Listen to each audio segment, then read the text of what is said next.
வணக்கம். இது வசந்தத்தின் மதிய நேர பிரதான செய்திகள். செய்திகளோடு இணைந்து கொள்ளும் நான் AM அஸ்கர். இன்றைய விரிவான செய்திகளுக்கு செல்வதற்கு முன்னர் முதலில் தலைப்புச் செய்திகள்.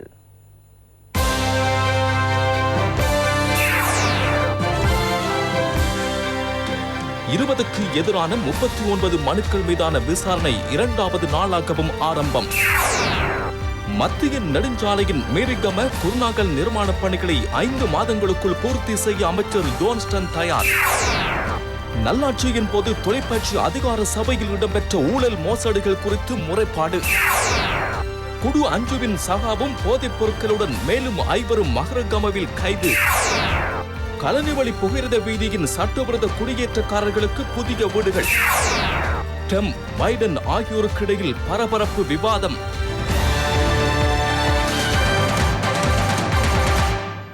தொடர்வது விரிவான செய்திகள். அரசாங்கத்தினால் பாராளுமன்றத்தில் சமர்ப்பிக்கப்பட்டுள்ள அரசியல் யாப்பின் 20வது மறுசீரமைப்பு சட்ட வரைவை சவாலுக்கு உட்படுத்தி தாக்கல் செய்யப்பட்டுள்ள மனுக்கள் மீதான விசாரணை 2வது நாளாகவும் உச்சநீதிமன்றத்தில் ஆரம்பமாகியது. 20வது மறுசீரமைப்பு சட்டவரைவை சவாலுக்குட்படுத்தி உச்சநீதிமன்றத்தில் 39 மனுக்கள் தாக்கல் செய்யப்பட்டுள்ளன. பிரதம நீதியரசர் ஜயந்த ஜயசூரிய, புவனிகா அழுவிகாரே, சிசிரடி ஆப்ரு, பிரியந்த ஜயவர்தன மற்றும் விஜித் மலல்கொட ஆகிய 5 அடங்கிய உச்சநீதிமன்ற நீதியரசர்கள் முன்னிலையில் இந்த மனுக்கள் மீதான விசாரணைகள் இடம்பெறுகின்றன. மனுதாரர்கள் சார்பில் ஆஜராகிய சட்டத்தரணி இன்று தமது உரையை முன்வைத்தார்.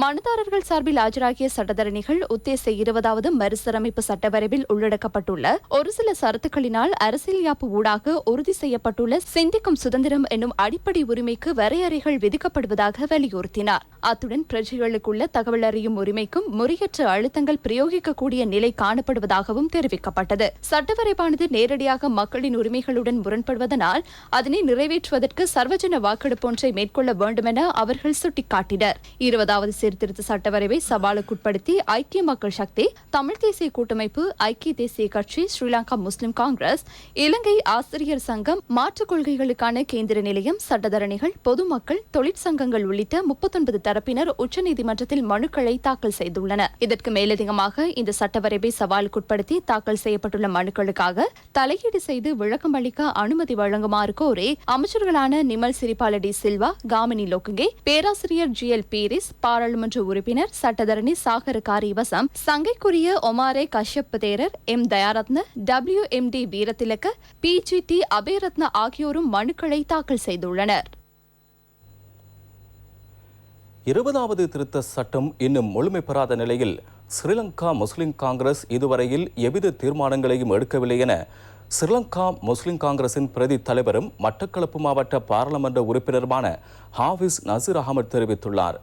ஏறாவூரில் நடைபெற்ற ஊடக சந்திப்பின் போதே அவர் இவ்வாறு தெரிவித்தார். நாங்கள் கட்சி என்ற அடிப்படையில் இன்னும் நாங்கள் தீர்மானம் எடுக்கவில்லை என்பதை மாத்திரம் நாங்கள் தெளிவாக சொல்ல முடியும். ஏனென்று சொன்னால் இன்னும் 20வது திருத்தமே எந்த அளவு மாற்றமடைந்து வரும் என்பதில் எங்களுக்கு கேள்விக்குறி இருக்கிறது. ஆகவே அவற்றில் கமிட்டி ஸ்டேஜில் அவை மாற்றப்படலாம் என்று பாரிய எதிர்பார்ப்பு இருக்கிறது. ஆகவே அந்த மாற்றங்களுக்கு உட்பட்டுத்தான் எங்களுடைய தீர்மானங்கள் நிச்சயமாக அமையும். மத்திய நெடுஞ்சாலையின் மீரிகமையிலிருந்து குருநாகல் வரையான நிர்மாண பணிகள் அடுத்து வரும் 5 மாதங்களுக்குள் பூர்த்தி செய்யப்படும் என அமைச்சர் ஜோன்சன் பெர்னாண்டோ தெரிவித்துள்ளார். இதேவேளை உடஹமுலையிலிருந்து மாதிவள வரையான வீதியின் நிர்மாண பணிகளும் 10 வேலை நாட்களுக்குள் பூர்த்தி செய்யப்படும் என அமைச்சர் தெரிவித்துள்ளார். உடஹமுல்லையிலிருந்து மாதிவள வரைக்கான வீதியின் நிர்மாண பணிகளை பார்வையிட்ட போது அமைச்சர் ஜோன்சன் பெர்னாண்டோ இதனை தெரிவித்தார். மேல் மாகாண வீதி அபிவிருத்தி அதிகார சபையினால் சுமார் 1 வருட காலமாக இந்நிர்மாண பணிகள் முன்னெடுக்கப்படுகின்றன. 1.2 கிலோமீட்டரை கொண்ட இவ்வீதியின் நிர்மாண பணிகள் மந்தகதியில் இடம்பெறுவது குறித்து ஜனாதிபதியும் தனக்கு அறிவித்ததாக அமைச்சர் மேலும் குறிப்பிட்டார். அடுத்து வரும் 10 நாட்களுக்குள் இவ்வீதியின் நிர்மாண பணிகள் பூர்த்தி செய்யப்படும். தமது பிரச்சனைகளை துரிதமாக தீர்த்துக் கொள்ளவும் நாட்டில் துரித அபிவிருத்தி இடம்பெறுவதையும் மக்கள் விரும்புகின்றனர். இவற்றில் நாங்கள் கைவைத்துள்ளோம். இது குறித்து கவனம் செலுத்திய ஜனாதிபதி ஒப்பந்தத்தை இடைநிறுத்தி நெடுஞ்சாலைகள் அமைச்சுக்கு இதனை ஒப்படைத்தார். மத்திய நெடுஞ்சாலையின் மீரிகமையிலிருந்து குருநாகல் வரையான நிர்மாண பணிகள் அடுத்து வரும் 5 மாதங்களுக்குள் பூர்த்தி செய்யப்படும். ஐக்கிய தேசிய கட்சி அமைச்சர் ஒருவர் ஏற்படுத்திய ஒப்பந்தம் குறித்த பிரச்சனையே தாமதத்துக்கு காரணம். காரணமாகும். இதனை உடனடியாக நிறைவு செய்யுமாறு நாம் அவரை அறிவுறுத்தினோம். இது நாட்டுக்கு இழைக்கப்படுகின்ற பாரிய அழிவாகும். மத்திய நெடுஞ்சாலையின் நிர்மாண பணிகள் துரிதகதியில் பூர்த்தி செய்யப்படல் வேண்டும். இலங்கை தொலைக்காட்சி அதிகார சபையில் நல்லாட்சி அரசாங்கத்தின் போது இடம்பெற்ற ஊழல் மற்றும் மோசடிகள் குறித்து முறைப்பாடு செய்யப்பட்டது. லஞ்ச ஊழல் ஆணைக்குழுவிலேயே இம்முறைப்பாடு மேற்கொள்ளப்பட்டது. இலங்கை தொலைக்காட்சி அதிகார சபையின் வர்த்தக கைத்தொழில் மற்றும் சேவை முற்போக்கு ஊழியர் சங்க கிளை அதிகாரிகளை இம்முறைப்பாட்டை செய்துள்ளனர். கடந்த 4 வருடங்களுக்குள் இலங்கை தொலைக்காட்சி அதிகார சபையில் பாரிய பல முறைகேடுகள் இடம்பெற்றுள்ளன. தொலைக்காட்சியை மேற்கொள்கின்ற மாணவர்களுக்கு தொலைக்காட்சி உபகரணங்களை கூட முறையாக வழங்கவில்லை. அவற்றில் கூட பல முறைகேடுகள் இடம்பெற்றுள்ளன. கடந்த அரசாங்கத்தின் போது இலங்கை தொலைக்காட்சி அதிகார சபையில் எமது மாணவர்களுக்கு தொலைக்காட்சியை வழங்க இருந்த பணத்தை மோசடி செய்த சகலருக்கும் எதிராக இன்று முறைப்பாடு செய்தோம்.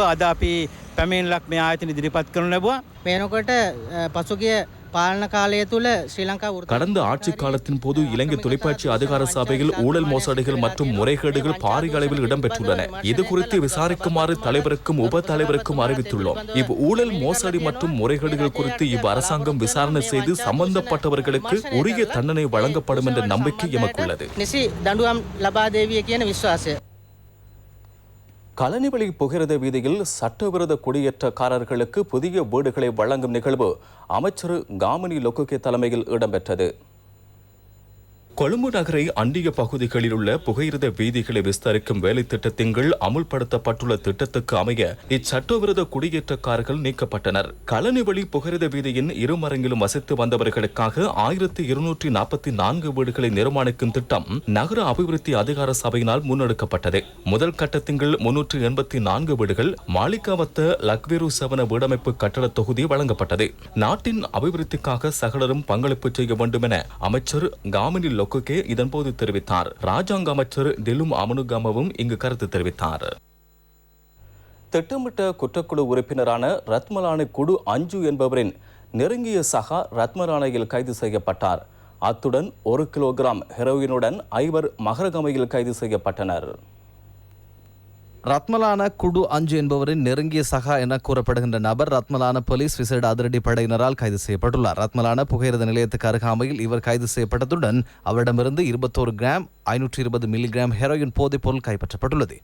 இதேவேளை மகரகம போலீஸ் நிலைய ஊழல் ஒழிப்பு பிரிவு அதிகாரிகள் மேற்கொண்ட சுற்றி வளைப்பின் போது 1 கிலோகிராம் ஹெரோயின் போதைப் பொருளுடன் 5 பேர் மகரகமவில் கைது செய்யப்பட்டுள்ளனர். 2 பெண்களும் அவர்களில் உள்ளடங்குகின்றனர். அவற்றின் பெறுமதி 1,25,00,000 ரூபாவுக்கும் அதிகம் என போலீசார் தெரிவித்துள்ளனர். சந்தேக நபர்களிடமிருந்து 5 செல்லிட தொலைபேசிகள், போதைப்பொருள் விநியோகத்துக்கென பயன்படுத்தப்படுகின்ற பைகள் உள்ளிட்ட உபகரணங்களும் போலீசாரினால் கைப்பற்றப்பட்டுள்ளன. மேல் மாகாணத்துக்கு பொறுப்பான சிரேஷ்ட பிரதி போலீஸ் மாதிபர் தேசபந்து தென்னகோனும் இவற்றை பார்வையிட வருகை தந்தார். அதுடன் மேல் மாகாணத்தில் மேற்கொள்ளப்பட்ட விசேட சுற்றி வளைப்பின் போது 459 சந்தேக நபர்கள் கைது செய்யப்பட்டுள்ளனர். ஹெரோயினை வைத்திருந்த 158 பேரும், கஞ்சாவுடன் 112 பேரும் கைது செய்யப்பட்டுள்ளனர். தனமல்வில அம்பேகமோ பகுதியில் கஞ்சாவை வைத்திருந்த நபர் ஒருவர் கைது செய்யப்பட்டுள்ளார். உலர்த்திய 50 கிலோகிராம் மற்றும் 500 கிராம் கஞ்சாவுடன் ஔடதம் கலந்த 23 கிலோகிராம் தூள்களும் சந்தேக நபரிடமிருந்து கைப்பற்றப்பட்டுள்ளன. மனித பயன்பாட்டுக்கு உகந்த சுமார் 300 மெட்ரிக் டன் அரிசி கால்நடை உணவுக்காக களஞ்சியப்படுத்தப்பட்டிருந்த நிலையில் கைப்பற்றப்பட்டது. அமைச்சர் கலாநிதி பந்துல குணவர்தனவுக்கு கிடைத்த தகவலுக்கு அமைய நுகர்வோர் அதிகார சபை ஜாயல ஏக்கல பகுதியில் உள்ள கால்நடை உணவு உற்பத்தி கம்பெனியை முற்றுகையிட்டது. இந்த கம்பெனி தொடர்ச்சியாக இவ்வாறான வர்த்தகத்தை முன்னெடுத்து சென்றுள்ளதாக நுகர்வோர் அதிகார சபை தெரிவிக்கின்றது. பொதுமக்களை சிரமத்திற்குட்படுத்தி அது பற்றி எவ்வித பொறுப்புமின்றி நுகர்வோருக்கு பயன்படுத்தக்கூடிய அரிசி கால்நடை உணவுக்காக பயன்படுத்தப்பட்டுள்ளது. அண்மையில் வெளியிடப்பட்ட அதிவிசேட வர்த்தமானியின் விதிமுறைகளை மீறும் வகையில் இந்த நடவடிக்கை முன்னெடுக்கப்பட்டுள்ளது. எதிர்காலத்தில் இவ்வாறான செயற்பாடுகளுக்கு இடமளிக்கப் போவதில்லை என களஞ்சிய சாலையை சோதனையிட்டதன் பின்னர் அமைச்சர் வலியுறுத்தினார். முஸ்லிம் சமூகத்தின் விடயத்தில் தமிழ் தேசிய கூட்டமைப்பின் பாராளுமன்ற உறுப்பினர் எம்.ஏ. சுமந்திரன் இரட்டை வேடம் தரித்து செயல்படுவதாக பாராளுமன்ற உறுப்பினர் H.M.M. ஹரிஸ் தெரிவித்துள்ளார்.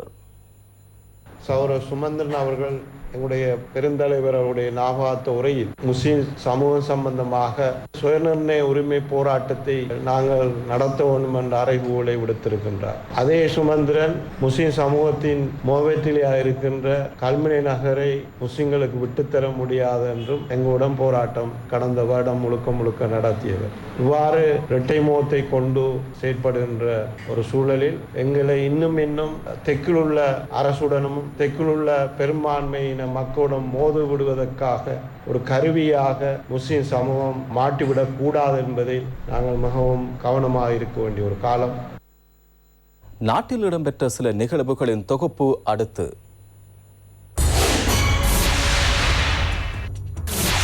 இலங்கைக்கான ஜப்பான் உயர்ஸ்தானிகர் அகிரா சுகியாமா மட்டக்களப்பு மாநகர சபைக்கு விஜயம் செய்தார். மாநகர முதல்வர் தியாகராஜா சரவணபவனை சந்தித்த அவர் மாவட்டத்தின் பொருளாதார விடயங்கள் தொடர்பாக கலந்துரையாடியுள்ளார். ஏராவூர் பற்று பிரதேச செயலகத்திற்குட்பட்ட கோப்பாவெளி தும்மாலஞ்சோலையில் அமைக்கப்பட்டுள்ள வீட்டு திட்ட பகுதியில் வீசிய கடும் காற்றினால் 10 வீடுகள் சேதமடைந்தன. இதனால் அடிப்படை வசதிகள் எதுவுமின்றி மிகவும் சிரமத்துடன் வாழ்வதாகவும் தமக்குரிய இழப்பீடுகளை பெற்றுத் தருமாறும் பாதிக்கப்பட்டவர்கள் வேண்டுகோள் விடுத்துள்ளனர். கிளிநொச்சி ஜெயந்தி நகர் பகுதியில் வீசிய பலத்த காற்றினால் பாரிய மாமரம் சரிந்து விழுந்து கடையொன்றும் வீடொன்றும் சேதமடைந்துள்ளன. அருகில் இருந்த தச்சு பட்டடையொன்று முற்றாக சேதமடைந்துள்ளதுடன் வீடொன்றும் சேதமடைந்துள்ளது. கரைச்சி பிரதேச செயலாளர் ஜெயகரன் அப்பகுதிக்கு நேரில் சென்று நிலைமைகளை கண்டறிந்துள்ளார். தங்க ஆபரணங்களை கொள்ளையிட்ட 3 சந்தேக நபர்கள் கைது செய்யப்பட்டனர்.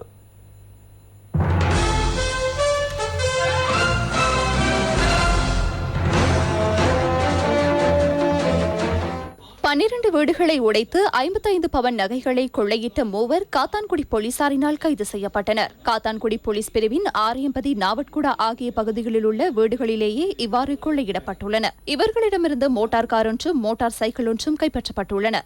சந்தேக நபர்கள் மட்டக்களப்பு நீதவான் நீதிமன்றத்தில் ஆஜர்படுத்தப்பட உள்ளனர். சட்டவிரோதமாக இறைச்சிக்காக பிடிக்கப்பட்ட 5 கடலாமைகள் விசேட அதிரடிப்படையினரால் கைப்பற்றப்பட்டன.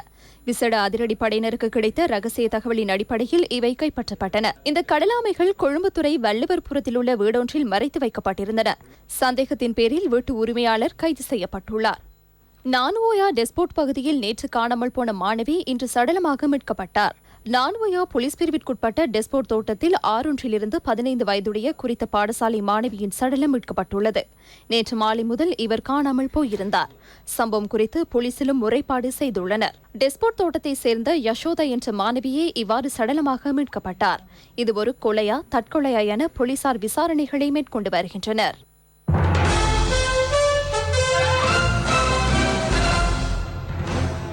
இருதய நோய் தொடர்பான தீர்மானங்களை எட்டுவதற்காக புதிய மென்பொருள் ஒன்றை அறிமுகப்படுத்த சுகாதார அமைச்சு நடவடிக்கை எடுத்துள்ளது. சர்வதேச இருதய நோய் தினத்தை ஒட்டியே இந்த மென்பொருள் அறிமுகப்படுத்தப்பட்டுள்ளது. இந்த மென்பொருள் ஊடாக நோயாளிகள் பரிசோதிக்கப்பட்டதன் பின்னர் நோய் குறித்த தகவல்கள் தனிப்பட்ட தொலைபேசிக்கு வழங்கப்படுகிறது. இருதய நோய் ஏற்படுவதற்குள்ள அச்சுறுத்தலை தடுப்பதற்கும் சிகிச்சை சேவைகளை பலப்படுத்துவதற்கும் இந்த மென்பொருளை பயன்படுத்த முடியும் என சுகாதார அமைச்சு தெரிவித்துள்ளது. இம்முறை சர்வதேச இருதய நோய் தினமானது உளப்பூர்வமாக இருதயத்தை பாதுகாப்போம் எனும் துணைப்பொருளில் அனுஷ்டிக்கப்பட்டது. இனி தொடர்வது விளையாட்டுச் செய்திகள்.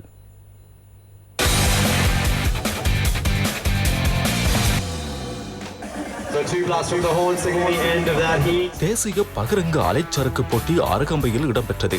ஆண்களுக்கான திறந்த மட்ட போட்டியில் சாம்பியனாக இலங்கையை பிரதிநிதித்துவப்படுத்தி அருகம்பை விளையாட்டுக் கழகத்தின் அசங்க சஞ்சீவ தெரிவு செய்யப்பட்டார். இரண்டாம் இடத்தை இஸ்ரேல் நாட்டை பிரதிநிதித்துவப்படுத்திய பார் பெற்றுக் கொண்டதுடன் 3ஆம் இடத்தை ஆஸ்திரேலிய நாட்டை பிரதிநிதித்துவப்படுத்திய லியா முராட் பெற்றுக் கொண்டார். பெண்களுக்கான திறந்த மட்ட போட்டியில் சாம்பியனாக தென்னாப்பிரிக்காவை பிரதிநிதித்துவப்படுத்தி கலந்து கொண்ட நிக்கட்ட ரோப் தெரிவு செய்யப்பட்டதுடன் 2ஆம் இடத்தை இஸ்டோனியை பிரதிநிதித்துவப்படுத்தி குரூட் லீசனும் 3ஆம் இடத்தை இலங்கையை பிரதிநிதித்துவப்படுத்தி சுனாரா ஜெயமான பெற்றுக் கொண்டனர். கழக மட்ட ஆண்கள் பிரிவில் சாம்பியனாக வெளிகம விளையாட்டுக் கழகத்தை பிரதிநிதித்துவப்படுத்தி லக்ஷித் மதுசான் தெரிவு செய்யப்பட்டார். 2ஆம் இடத்தை அருகம்பை விளையாட்டுக் கழகத்தை சேர்ந்த அசங்க சஞ்சீவவும் 3ஆம் இடத்தை அக்கழகத்தைச் சேர்ந்த அசித் பிரபாத்தும் பெற்றுக் கொண்டனர். வசந்தத்தின் இன்றைய நாளுக்கான மதிய நேர பிரதான செய்திகள் நிறைவுக்கு வருகின்றன. எமது அடுத்த பிரதான செய்தி அறிக்கையை இன்று இரவு 8 மணிக்கு எதிர்பாருங்கள். வணக்கம்.